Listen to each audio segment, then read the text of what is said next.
বৃহস্পতিবার সাত সকালে ভূমিকম্পে কেঁপে উঠল দিল্লি এনসিআর। বৃষ্টির মধ্যেই সকাল 9:04 নাগাদ 10 সেকেন্ডের জন্য ভূমিকম্প অনুভূত হয় বলে জানা গিয়েছে। প্রাথমিকভাবে জানা যাচ্ছে রিক্টার স্কেলে 4.4 মাত্রায় ভূমিকম্প হয়। বৃষ্টি জল উপেক্ষা করে জীবন বাঁচাতে অফিস বাড়ি থেকে বেরিয়ে আসেন লোকজন।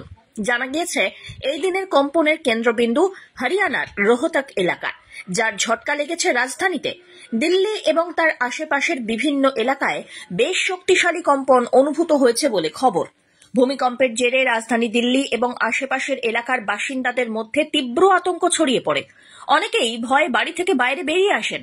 নয়ডা এবং গুরগ্রামের মতন অফিস এলাকাতেও কম্পন অনুভূত হয়।